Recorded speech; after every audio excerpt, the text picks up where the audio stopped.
Alessio Lattuca, Movimento per la Sostenibilità Ambientale, una conferenza stampa ora per illustrare quali sono le azioni del movimento per il non rigassificatore a Porto Empedocle. Abbiamo parecchie strade, stiamo seguendo. Una di carattere politico, chiamiamolo, nel senso che abbiamo mandato una lettera al presidente di Enel e all'amministratore delegato in cui, con la moral suasion, come dicono gli inglesi, vogliamo convincerli a desistere da un'operazione di per sé negativa, come loro sanno benissimo, posto che il gas nel 2030 non ci sarà più.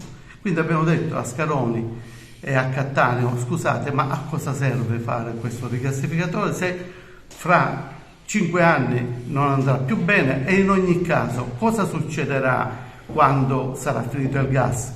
Che fine farà questo impianto da 8 miliardi di metri cubi? Andrà ad aggiungersi a tutti gli scheletri che ci sono già a Porto Empedocle? Chi li smaltirà questi impianti? Non c'è nessuna garanzia che questo possa accadere.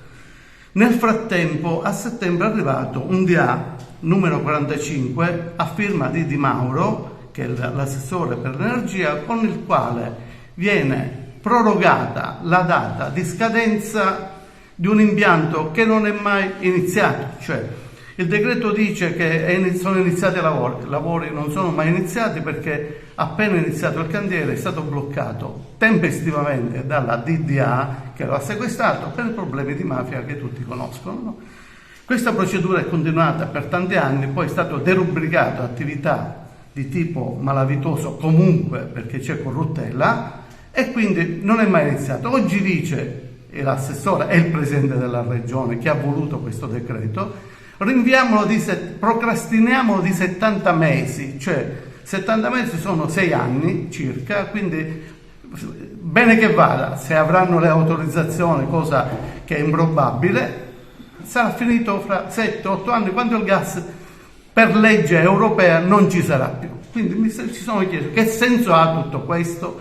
Il buonsenso certamente no. Allora abbiamo fatto una lettera, poi come è stato possibile fare? L'urgenza di questa conferenza è proprio questo: come è stato possibile mettere questo decreto? C'è una falsità, per cui c'è un abuso evidente. Abbiamo presentato ricorso per questo decreto, quindi lo bloccheremo comunque, perché il TAR fortunatamente ragiona in termini diversi dai politici, perché l'ingegnere Rinaldi, sovrintendente della Beni Culturali di Agrigento, dichiara per iscritto, lo metto qui per iscritto in questo decreto, che il rigassificatore a suo dire non avrebbe mai ottenuto il nulla osta paesaggistico, contrariamente a quello che ha dichiarato il suo predecessore Benfari e la dottoressa, professoressa, architetto Caterina, la ex sovrintendente,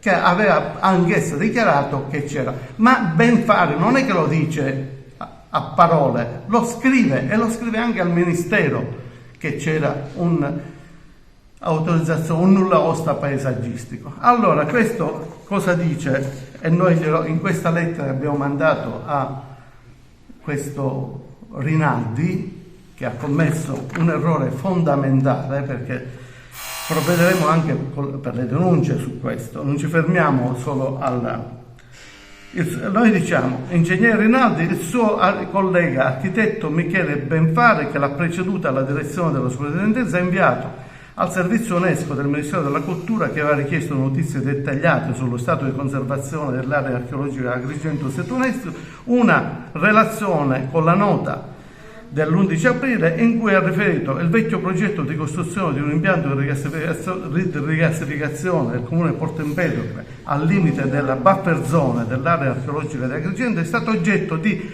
autorizzazione paesaggistica da parte di questo istituto del 2006, protocollo 2083 del 3/2006, e che l'efficacia di tale autorizzazione è decaduta ai sensi dell'articolo 146,4 del DLGS 42 del 2004. A meno che Benfari non sia uno sprovveduto ad avere scritto queste cose, sono tutte questioni contraddette da questo signore Rinaldi in questo, che sono la premessa di una nota che ha mandato alla regione siciliana con cui sostiene che il rigassificatore non abbia mai ottenuto questo nulla osta paesaggista. Cose di pazzi, da pazzi scatenati. Io non so chi l'abbia consigliato o chi abbia scritto queste cose, perché sono veramente Quindi Concludendo, noi abbiamo provveduto a fare ricorso a questo decreto e a presentare una denuncia su questi temi, perché sono veramente vergognosi per la morale di queste città, ove ce ne sia una, perché non è possibile che la città non reagisca in modo serio e concreto a questi fatti e siamo costretti a reagire esclusivamente con la carta bollata, perché sono cose di una gravità, mettono in discussione i diritti della città, dei cittadini, e metto in discussione la democrazia, perché è un fatto assolutamente autoritario quello che è accaduto ed è veramente insopportabile.